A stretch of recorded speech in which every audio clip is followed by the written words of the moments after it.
नमस्कार, स्वागत है आपका जे न्यूज में। मैं हूं आपके साथ पूजा। रामनगर में रविवार की सुबह पुलिस और वन विभाग की संयुक्त टीम ने ग्राम पुछड़ी क्षेत्र में वन विभाग की जमीन पर अवैध रूप से अतिक्रमण करने वालों के खिलाफ अपनी कार्रवाई करते हुए अतिक्रमण को ध्वस्त करने की कार्रवाई की। इस दौरान पुलिस और वन विभाग की कार्रवाई का कई सामाजिक संगठनों के लोगों ने गुलरघट्टी के पास मंगल बाजार चौराहे पर विरोध किया और सरकार और पुलिस और वन विभाग के खिलाफ नारेबाजी करते हुए जमकर प्रदर्शन किया। बता दें, प्रदर्शनकारियों का आरोप है कि अतिक्रमण हटाने के दौरान पुलिस द्वारा लोगों के साथ मारपीट करने के साथ ही महिलाओं के साथ अभद्रता की गई है।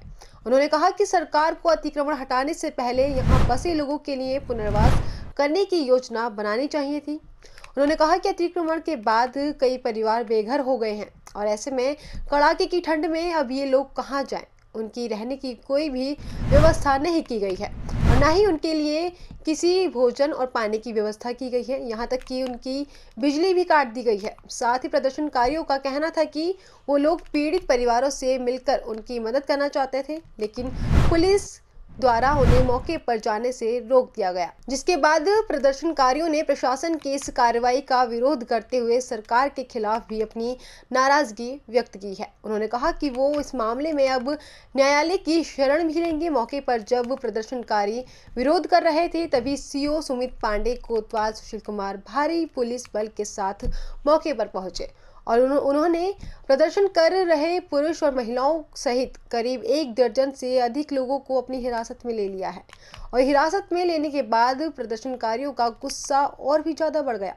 उन्होंने कहा कि पुलिस ने आज अभियान के तहत जिस तरह मीडिया और सामाजिक कार्यकर्ताओं को रोका है, उससे ये साफ जाहिर होता है कि सरकार और प्रशासन जनता और मीडिया की आवाज़ को दबाना चाहता है।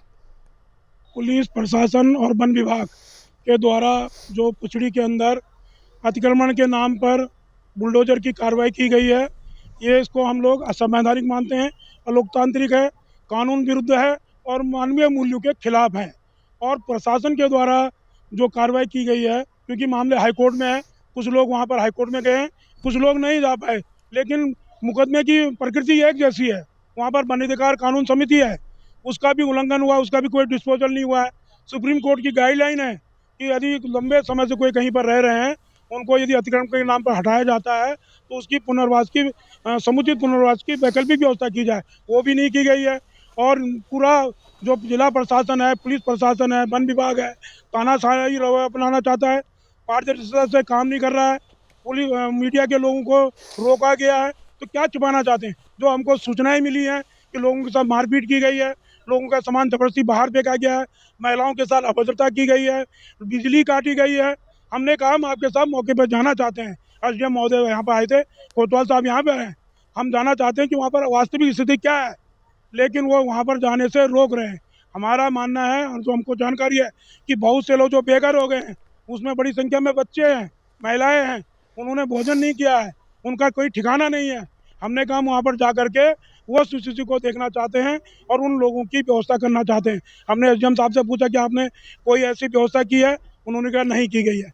कोतवाल साहब से पूछा तो कोई तो ये हमारी एक नागरिक होने के नाते, एक सामाजिक कार्यकर्ता होने के नाते और रामनगर के लोगों की ये जिम्मेदारी बनती है कि जो लोग बेघर हुए हैं उनकी सुरक्षा, उनकी खाने पीने की व्यवस्था, बच्चों की व्यवस्था, ये जिम्मेदारी हमें बनती है और उनका अच्छे से ढंग से पुनर्वास हो, ये हम लोगों की जिम्मेदारी है और यही हम मांग भी कर रहे हैं। और इस संबंध में हमने एसडीएम को ज्ञापन भी दिया है। न्यायालय जाएंगे, बिल्कुल न्यायालय जाएंगे। हम सारे मामले को लेकर के न्यायालय जाएंगे। जो पुलिस की जो पूरी कार्रवाई है, इसके खिलाफ हम न्यायालय में जाएंगे। आपको बता दें कि रविवार को ग्राम पुछड़ी क्षेत्र में वन भूमि से अवैध अतिक्रमण हटाने की कार्रवाई प्रशासन और वन विभाग ने संयुक्त रूप से सुबह 5 बजे करीब से शुरू कर दी थी। लेकिन आपको बता दें कि अब इस समय बड़ी खबर ये आ रही है कि गुलरघट्टी मंगल बाजार चौराहे पर इस घटना का विरोध कर रहे तमाम सामाजिक संगठनों के लोग पुलिस और वन विभाग की कार्रवाई का विरोध कर रहे थे। उन्होंने कहा है कि जिस प्रकार प्रशासन द्वारा कार्रवाई की गई है पूरी तरह असंवैधानिक है। उन्होंने बताया है कि इसमें कुछ लोगों द्वारा कोर्ट का स्टे भी था और जो प्रदर्शनकारी तो उनका साफ तौर पर आरोप है कि लोगों के साथ मारपीट की गई है, महिलाओं के साथ अभद्रता की गई है और कई लोगों को पुलिस ने हिरासत में लिया है। जब वो कह रहे थे कि लोग भूखे प्यासे हैं, उनके बच्चे बिलख रहे हैं, कुछ लोग बीमार हैं, लेकिन पुलिस उन्हें बाहर नहीं आने दे रही है। वो कह रहे थे, उनका जो प्रदर्शनकारियों का कहना था कि हम उन लोगों से, पीड़ित लोगों से मिलना चाहते हैं और उनके दुख दर्द में शामिल होना चाहते हैं, उनके रहने की व्यवस्था, खाने की व्यवस्था करना चाहते हैं, हमें मिलने दिया जाए तो, लेकिन पुलिस ने नहीं जाने दिया और उन्होंने मंगल बाजार चौराहे पर रोक दिया। उन्होंने पुलिस और प्रशासन के खिलाफ नारेबाजी और प्रदर्शन की। इसके बाद क्षेत्र रामनगर के सीओ सुमित पांडे, कोतवाल सुशील कुमार भारी पुलिस बल के साथ मौके पर पहुंचे और करीब 1 दर्जन से अधिक कार्यकर्ताओं को उन्होंने अपनी हिरासत में ले लिया है। जिसके बाद प्रदर्शनकारी जो हिरासत में लिए गए थे, उन्होंने पुलिस के खिलाफ जमकर नारेबाजी की और उन्होंने कहा कि सरकार के खिलाफ भी अपना रोष व्यक्त किया है। फिलहाल अभी मौके पर अराजकता का माहौल बना हुआ है। पुलिस पूरी तरह चप्पे चप्पे पर तैनात है। पुलिस का साफ तौर पर कहना है कि किसी भी प्रकार की जो अवैध गतिविधियां हैं या जो मामले में भड़काऊ टिप्पणी करेंगे उनके साथ सख्ती से निपटा जाएगा। लेकिन अभी भी मौके पर यहाँ पुलिस तैनात है, तो जहाँ अतिक्रमण हटाने की कार्रवाई की गई थी वहाँ पर तमाम प्रशासनिक अधिकारियों के साथ ही भारी मात्रा में पुलिस और वन विभाग के जवान तैनात हैं। गिरफ्तार किए गए प्रदर्शनकारियों ने जमकर नारेबाजी की। अब पुलिस ने उनको कहाँ रखा है इसका भी कोई पता नहीं चल पा रहा है। रामनगर से राजीव अग्रवाल के साथ कैमरामैन बंटे अरोड़ा, जे न्यूज़। तो ये खास खबर आपके लिए तैयार की थी रामनगर से हमारे संवाददाता राजीव अग्रवाल ने। अभी के लिए बस इतना ही, बाकी की तमाम खबरों के लिए आप जुड़े रहें जे न्यूज़ के साथ। धन्यवाद।